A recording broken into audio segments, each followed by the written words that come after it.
কিছুদিনের গরমে সবার এমন অবস্থা হয়েছে যে সব কিছু একদম হাঁসফাঁস করতেছিল। তারপর হঠাৎ করে বৃষ্টি হওয়ায় সবাই একটু স্বস্তি পাইছে। এটা আমি কেন, প্রত্যেকটা মানুষ খুশি হয়েছে এই বৃষ্টির কারণে। আল্লাহর কাছে অনেক শুকরিয়া যে এত গরমে আমাদেরকে একটু শান্তি দেওয়ার জন্য। তো বৃষ্টি দেখার পরপর তো আর মন মানতেছিল না যে কখন খিচুড়ি খাবো, কিন্তু প্রথম যেদিন বৃষ্টি হয়েছে সেদিন তো আর বুঝতে পারি না যে বৃষ্টি হবে। তো সেদিন আর রান্না করে খাওয়া হয় না। পরের দিনও বৃষ্টি ছিল না, হালকা বৃষ্টি ছিল। তো সেদিন আমি প্ল্যান করলাম যে ঠিক আছে, ওকে আজকে খিচুড়ি রান্না করব। আর সাথে ছিল মুরগির মাংস। আমি এখানে একটা বড় কড়াই নিয়েছি, কারণ আমি যেহেতু নতুন নতুন রান্না করি আর কি সব কিছুই।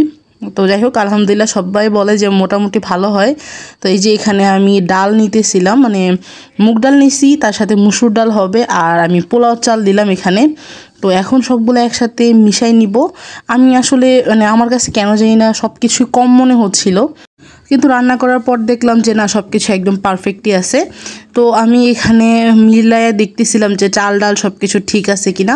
আমি তো পরিমাণ ঠিক করেই নিছি, তারপরেও কেমন যেন একটু লাগতেছিল, কারণ মুগ ডাল দিয়ে আমার এর আগে রান্না করা হয় নাই। তো এই যে এই পোলাও চালগুলো আমাদের গ্রামের বাড়ি থেকে আনছিল মামনি যখন ঈদে বাড়িতে গেছিলো। তো আমার মা আমাকে বলতেছিল যে এই চাল দিয়ে রান্না কর, তাহলে খুব ভালো একটা স্মেল আসে। আমি বাসায় পোলাও রান্না করছিলাম, আমি বললাম ঠিক আছে ওকে, আজকে আমি এটা দিয়ে রান্না করব।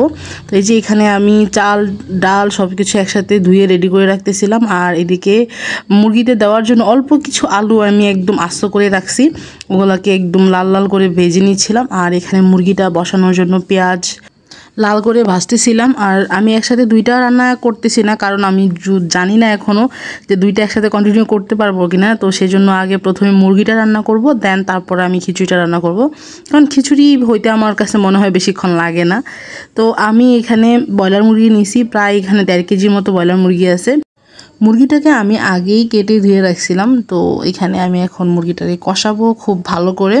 তো এখানে মুরগিটা কষানো শেষ করে আমি চলে গেলাম খিচুড়িতে। আর হ্যাঁ, আমার খুন্তি নিয়ে কেউ কোনো কিছু বললেন না, কারণ আমি দুই জায়গায় একটাই ইউজ করতেছিলাম। এই যে দেখেন, চাল ডালটাকে আমি খুব ভালো করে প্রথমে ভাজতেছিলাম। আর এখানে মাংসটা প্রায় রেডি হয়ে গেছে। আমি এখানে শুধু কষানোর জন্য পানি দিছি একটু পরপর। আর নামানোর একটু আগে আমি এখানে টমেটো দিলাম একটা।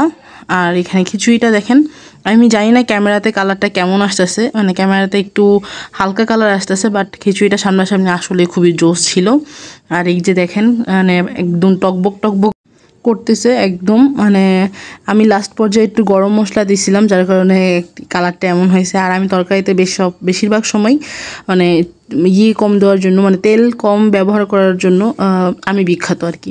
আমি সবসময় তেল কম ব্যবহার করার চেষ্টা করি। তো এখানে আমার রান্না শেষ, আর এখন ছিল খাবারের পালা। তো এখন যদিও আমি খাবো না, এখন খাবে আমার ভাই আর আমার কাজিন। ওদের দুজনকে প্রথমে খাবার দিব, দেন পরে আমি খাবো। যদিও তখনও আমার রান্না কমপ্লিট করে সব কিছু ক্লিন করা হয় না, জাস্ট ওদেরকে খাবার দিলাম। আর এই যে দেখেন কত সুন্দর হয়েছে দেখতে। ক্যামেরাতে যদিও একটু কালারটা হালকা দেখাচ্ছে খিচুড়ি, বাট ওইখানে কালারটা একদম পারফেক্ট ছিল। আমি কিন্তু একজন খিচুড়ি লাভার। আমি খিচুড়ি, পোলাও, বিরিয়ানি খুব পছন্দ করি। তার মধ্যে বৃষ্টি হলে তো খিচুড়ি আমার মাস্ট, একদম চাই যায়, এটা যেখানেই থাকি। আমার মতো আপনারাও যারা বৃষ্টি হলেই খিচুড়ি খাওয়ার ক্রেভিংস ওঠে, অবশ্যই তারা কমেন্টস করবেন। আর আশা করছি ভিডিওটা আপনাদের সবার কাছে খুব ভালো লাগবে। আল্লাহ হাফেজ সবাইকে।